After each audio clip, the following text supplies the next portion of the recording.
مفتی طارق مسعود کے بیانات کے لیے طارق مسعود آفیشیل کو سبسکرائب کریں۔ طارق مسعود آفیشیل۔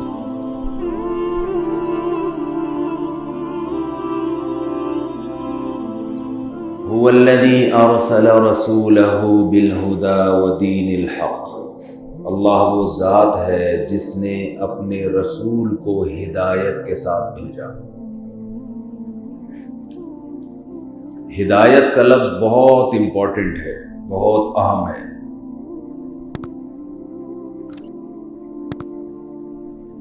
اس لیے کہ انسان کی جو پہچان ہے وہ اس سے نہیں ہے کہ یہ کھاتا کیا ہے، یہ پہنتا کیا ہے، کیسی سواری میں سفر کرتا ہے، کیسے گھر میں رہتا ہے، کتنی شادیاں کرتا ہے معذرت کے ساتھ، کیونکہ شادیاں جب بھی کرے گا معذرت کے ساتھ ہی کرے گا، اس لیے میں نے معذرت کا لفظ لگا دیا۔ کتنا پیسہ کماتا ہے، انسان کی اصل پہچان اس سے نہیں ہے۔ آج ہمارے ہاں انسان کی پہچان یہ بن چکی ہے کھاتا کیا ہے۔ دال کھاتا ہے، چلو کبھی کبھار تو ہر امیر آدمی بھی دال کھا لیتا ہے، لیکن روزانہ ہی دال کھا رہا ہے۔ یہ کوئی عظیم انسان بولو نہیں، عظیم انسان روزانہ دال کھا رہا ہے۔ ریڑھی لگاتا ہے کوئی عظیم انسان، بولنا پڑے گا آپ کو، نہیں ریڑھی لگا رہا ہے کوئی عظیم انسان تھوڑی۔ تو شکر ہے اس کو انسان کہہ دیا ہم نے، تو انسان کہلانے کے لائق نہیں، تو ٹماٹر بیچتا ہے، یہ رکشہ چلاتا ہے، یہ کوئی انسان ہے؟ پہنتا کیا ہے، اس سے انسان کی آج انسان کی پہچان اس سے ہے کہ یہ پہنتا کیا ہے، یہ کرتے کے نیچے بنیان پہنتا ہے کہ نہیں پہنتا، یہ بھی پہچان بن چکی۔ ابھی میں آ رہا تھا جلدی میں تو انہوں نے کہا بنیان پہن لو، میں نے کہا چھوڑو دیر ہو رہی ہے، بغیر بنیان کے آ گئے۔ لیکن انسان کی آج پہچان ہے کہ بنیان پہنتا ہے اور کون سی کمپنی کا پہنتا ہے۔ سواری انسان کی پہچان بن چکی ہے، تعارف۔ تو یہ تو ہماری پہچان ہے ہماری نظر میں، لیکن اگر یہ چیزیں حقیقت میں انسان کا انٹروڈکشن ہوتی، انسان کا تعارف ہوتی، تو یہ تو چوروں کے پاس بھی ہوتی ہیں، ڈاکوؤں کے پاس بھی ہوتی ہیں۔ بہت سے ڈاکو بہت اچھا ڈریس پہن کے گھومتے ہیں، بہت سے چور شکل سے چور نہیں لگتے، شکل سے لگے گا بہت خاندانی لوگ ہیں۔ میں اکثر بیانات میں ایک چیز کہتا ہوں کہ چوروں کی دو قسمیں ہیں، there are two types of thieves۔ چوروں کی کتنی قسمیں ہیں؟ دو، ایک خاندانی چور اور ایک گھٹیا چور۔ گھٹیا چور وہ ہوتا ہے جو چوری بہت تھوڑی کرتا ہے، بدنام بہت زیادہ ہوتا ہے، ہر آدمی اس کو کہتا ہے دیکھو چور جا رہا ہے۔ جیسے کوئی مسجد سے چپل چوری کرے، پکڑا جائے، کتنا بدنام ہوگا نا؟ کیا خیال ہے بھائی؟ انڈیکیٹر چوری کر کے جا رہے ہوتے ہیں، چرسی گلاس چوری کر رہے ہوتے ہیں، کہیں کچھ مل گیا، جیب کاٹ لی کسی کی، 1000 کا نوٹ آ گیا ہاتھ میں، کبھی 5000 کا نوٹ آ گیا، بہت زیادہ کسی کا پرس آ گیا ہاتھ میں، اس میں کتنے پیسے ہوں گے؟ 20 30 40 ہزار سے زیادہ تو لے کے کوئی گھومتا نہیں ہے۔ یہ وہ چور ہے جو پکڑا بھی جاتا ہے اور لوگ اس کو چور کا لقب بھی بولو دیتے ہیں.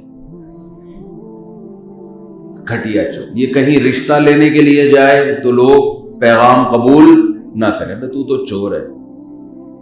وہ ایک آدمی اپنے بچوں کا تعارف کروا رہا تھا, ان سے ملیے یہ ڈاکٹر ہے, ان سے ملیے یہ میرا بیٹا انجینئر ہے, یہ میرا بیٹا پائلٹ ہے. چوتھے پہ اس کا منہ بن گیا, کہا یہ چور ہے. تو اس نے کہا اس کو نکال کیوں نہیں دیتے گھر سے؟ کہتے کماتا صرف یہی ہے, کماتا صرف یہی ہے, اس لیے نکالتا نہیں میں اس کو. تو یہ جو چور ہے اس کو نہ کوئی رشتہ دے گا, نہ کوئی عزت دار محفلوں میں یہ بیٹھے گا, نہ لوگ اس کو اپنی طرف منسوب کریں گے کہ ان سے ملیے یہ میرا دوست ہے, ایسا بھی نہیں. دوسرا جسے خاندانی چور کہتے ہیں, یہ وہ چور ہے جو بڑی ہوشیاری سے چوری کرتا ہے. یہ چور بہت اعلیٰ کوالٹی کا ہے, لیکن دیکھنے سے بالکل بھی چور نہ باتوں سے, چور تو باتوں سے بھی چور لگتا ہے, یہ باتوں سے بھی چور نہیں لگتا. یہ وہ ہے جو بہن کی وراثت کھا جاتا ہے. سمجھ رہے ہیں؟ والد صاحب کا انتقال ہوا, بہن کی وراثت میں پورا ایک پلاٹ تھا, پوری جائیداد تھی, پوری ایک پراپرٹی تھی, 1-1.5 کروڑ روپے بنتا تھا. یہ کیا کر دیتا ہے؟ بولو, پی جاتا ہے. بتاؤ چپل چوری کرنے میں زیادہ چوری ہے یہ 1-1.5 کروڑ روپے کی چوری بڑی چوری ہے؟ تو بڑی چوری تو یہ ہے. لیکن یہ ایسا چور ہے کہ یہ حج بھی کرتا ہے, یہ عمرہ بھی کرتا ہے. کسی محفل میں بٹھا کے اس سے تقریر کروا لو انسانی حقوق پر, بہت لمبے حقوق پر تقریر کرے گا. ویمن رائٹس کا سربراہ بھی بن سکتا ہے, خواتین کے حقوق کی تنظیم کا سربراہ. اپنے علاقے میں عورت کے حقوق کے لیے سب سے زیادہ سرگرم بھی ہوگا. کاٹن کلف میں گھومے گا, چہرے پہ نور ہوگا. اس کو کہتے ہیں خاندانی چور. سمجھ رہے ہیں؟ اب دیکھو ڈریس تو اس کا عام لوگوں سے بہت اچھا, کیونکہ جب 1 کروڑ بہن کے کھائے گا تو ڈریسنگ تو اچھی ہوگی نا, گاڑی بھی اچھی ہے, گھر بھی اچھا ہوگا. تو میں یہ کر رہا تھا کہ اگر انسان کا گیٹ اپ یا انسان کا کیا کھاتا ہے کیا پہنتا ہے, ہمارے ذہنوں میں یہ بہت بڑی مسٹیک آ گئی ہے. جو کافر جو ذہن بنا رہا ہے نا, مسلمان اسی طرف آ رہا ہے. وہ لوگ خنزیر کھاتے ہیں غیر مسلم, ہم کھا سکتے ہیں؟ نہیں کھا سکتے. چائنا والے کتے بلی کھاتے ہیں, ہم کھا سکتے ہیں؟ بھئی کیوں نہیں کھاتے ہم؟ مذہب نے منع کیا. مذہب اجازت دے دے اگر تو ٹھیک ہے, ایک نسل تو شاید نہ کھائے, عادت نہیں ہے, 2-4 نسلوں کے بعد شروع ہو جائیں گے کھانا. لیکن کیوں نہیں کھاتے؟ کس کی طرف سے پابندی ہے؟ مذہب کی طرف سے. تو مذہب جہاں عملی پابندیاں لگاتا ہے وہاں نظریاتی پابندیاں بھی لگاتا ہے. آپ اپنی مرضی سے عقیدہ نہیں بنا سکتے, آپ کو اس کی اجازت نہیں ہے. ان نظریاتی پابندیوں میں ایک یہ بھی ہے کہ انسان کو ناپنے کا کہ یہ اچھا ہے برا ہے, یہ کس لیول کا آدمی ہے, انسان کو ناپنے کا یہ طریقہ ہی غلط ہے کہ وہ کھاتا کیا ہے اور پہنتا کیا ہے. یہ عزت اور ذلت کا معیار نہیں ہے. اللہ کرے یہ بات دماغ میں بیٹھ جائے. انسان کو ناپنے کا معیار اللہ کی نظر میں یہ ہے کہ یہ ہدایت پر ہے یا نہیں ہے, یہ صحیح راستے پر ہے یا نہیں. دیکھو جو شخص جنگل میں ہو, راستہ بھٹک جائے تو اس کے لیے سب سے بڑی ضرورت راستے کا مل جانا ہے یا اچھے کپڑے پہننا ہے؟ ایک آدمی ایک صحرا میں بیابان میں نا راستہ کیا ہو گیا اس سے گم. اب بھٹک رہا ہے, ادھر جانا ہے کہ ادھر جانا ہے, سیدھا جانا ہے کہ پیچھے جانا ہے, یہ سڑک صحیح ہے یا وہ والی سڑک صحیح ہے, پتہ نہیں کدھر گیا. اب اس کے پاس دو بندے آتے ہیں, ایک کہتا ہے کہ میرے پاس سیدھا راستہ ہے, میں تجھے بتا سکتا ہوں, مجھے تو 1000 روپے دے دے اور میں تجھے بتاؤں گا کہ تیری منزل کہاں ہے. دوسرا, اچھا آپ کے پاس تھے 1000 روپے, اس کے علاوہ آپ کے پاس پیسے نہیں. دوسرا کہتا ہے تو مجھے 1000 روپے دے, میں تیرے لیے بہترین کھانے کا انتظام کروں گا یہاں, یا بہترین لباس کا انتظام کروں گا, تیرا لائف اسٹینڈرڈ بالکل چینج. تو رکشے سے کس میں آ جائے گا؟ لینڈ کروزر میں. تو ٹماٹر نہیں بیچے گا تو آپ اسے کیا کہو گے؟ اس ٹماٹر اس کو جو آپ کو ڈریسنگ پہ توجہ دے رہا ہے, آپ اس کو 1000 روپے دو گے یا جو آپ کو راستہ دکھا رہا ہے اس کو دو گے؟ جو راستہ دکھائے گا اس کو دو گے. بھائی چھوڑ یار, میں دھوتی بنیان میں چلا جاؤں گا لیکن مجھے پتا تو چلے کہ جانا کہاں ہے میں نے. یہ فکر آپ کو صحرا میں اس لیے تھی کہ آپ نے اپنے بارے میں, آپ کو یقین تھا کہ میں ٹریولنگ میں ہوں, یہاں میں نے اسٹے بولو نہیں کرنا. اللہ کرے بات سمجھ میں آ جائے. آپ کو یہ پتا ہے کہ میں نے یہاں اسٹے نہیں کرنا ہے, میں نے یہاں سے ٹر ونجنا ہے. ٹر ونجنا کہتے ہیں نا ان کو. یہاں سے ہم نے, یہ میرے رہنے کی جگہ نہیں ہے, یہاں سے کیا کرنا ہے؟ ٹر ونجنا ہے. ٹر ونجو کہتے ہیں نا, ٹر گیا, یہی کہتے ہیں. جلسی اور ٹرنے میں کیا فرق ہے؟ جلسی کا مطلب یہ جلسی, ٹرنے میں کیا ہوتا ہے؟ کوئی فرق ہے؟ چلے پھر آپ بعد میں ڈیٹیل میں بتا دیں. مزہ ٹرنے میں, ٹر گیا. تو آپ جب وہاں ٹریولنگ میں ہوگے, آپ سفر میں, آپ کو یہ جب احساس ہوگا کہ یہ منزل نہیں ہے, یہ کیا ہے, یہاں سے ہم نے ٹرنا ہے, تو پھر آپ کو اس کی فکر کم ہوگی کہ میں نے کیا پہنا ہوا ہے, میں کس سواری میں ہوں. اس کی فکر زیادہ ہوگی کہ مجھے راستہ بولو مل. لیکن اگر آپ گھر پہ بیٹھے ہوئے منزل پر ہیں جہاں سے آپ نے ٹرنا نہیں ہے, ٹر منجنے کا کوئی پروگرام وہاں سے, آپ اپنے گھر میں بیٹھے ہوئے, اب وہی دو بندے آپ کے سامنے آتے ہیں, آپ کے پاس صرف 1000 روپے ہیں. 1000 میں کچھ بھی نہیں ہوتا, 5000 کی تو مثال دینا کم از کم. آدمی مثالیں غریبوں والی نہ دے.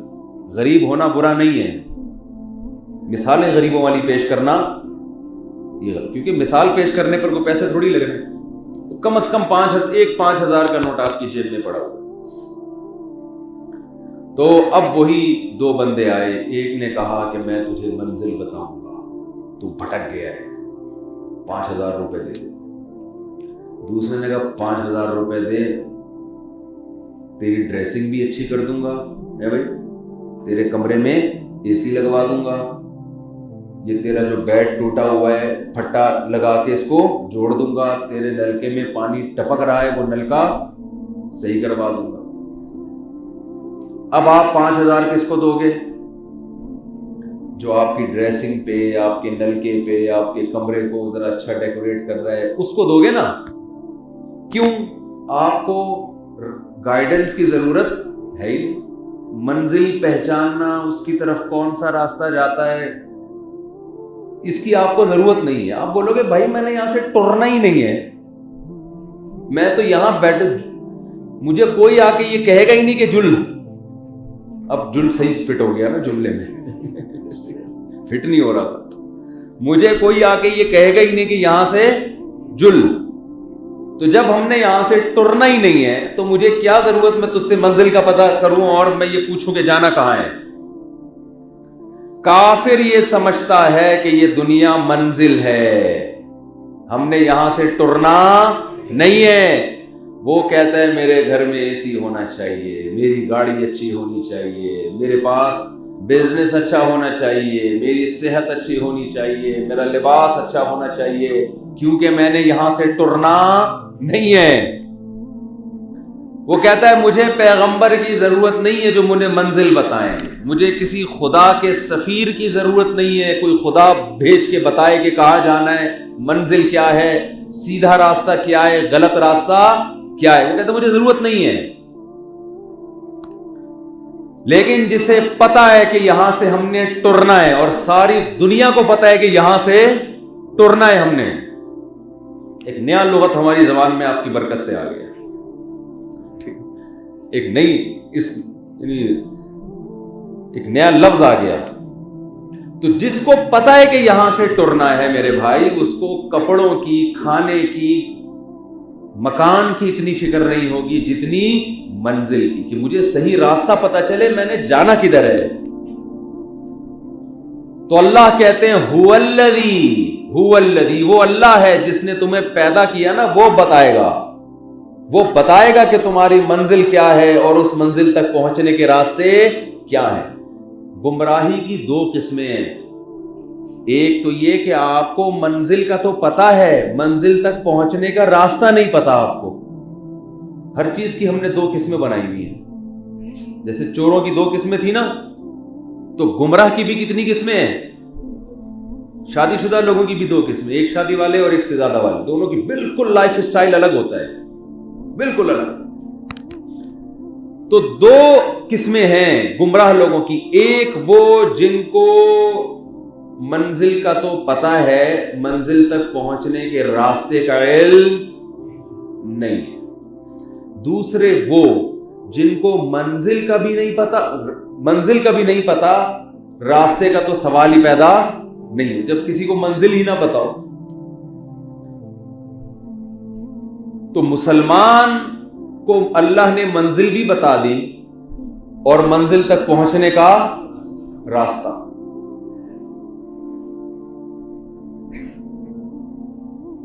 تو ہم چونکہ یہاں سے جانے والے ہیں، دنیا سے ہم نے سفر کرنا ہے، تو ہماری ضرورت سب سے زیادہ کیا ہے؟ ہدایت، جسے انگلش میں گائیڈنس کہتے ہیں، اردو میں ہدایت کہتے ہیں، عربی میں ہدایت کہتے ہیں، اردو میں رہنمائی کہتے ہیں۔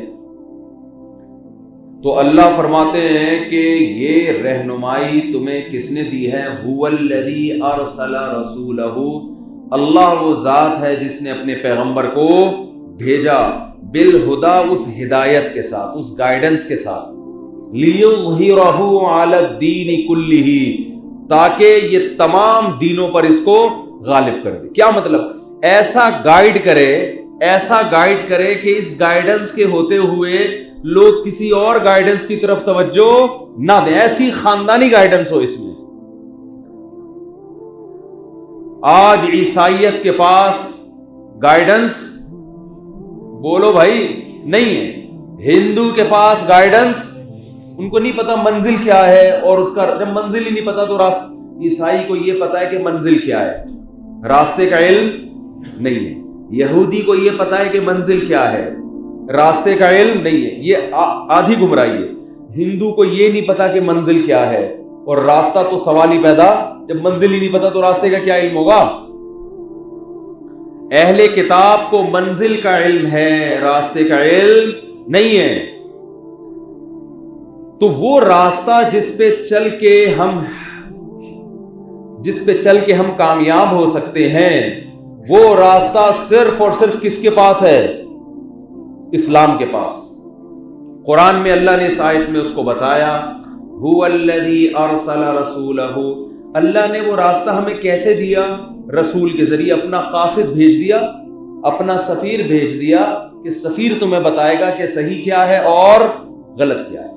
اب انسان کی پہچان کہ یہ کامیاب ہے، عزت دار ہے، ناکام ہے یا کمتر ہے، اس کی پہچان اس پر ہے کہ اس کے پاس وہ گائیڈنس ہے یا نہیں ہے، اور یہ اس ہدایت پہ چلتا ہے یا نہیں چلتا۔ جو اس ہدایت کے راستے پر چل رہا ہے وہ اچھا انسان ہے، جو اس ہدایت کے راستے سے ہٹا ہوا ہے وہ اللہ کی نظر میں اچھا انسان نہیں ہے۔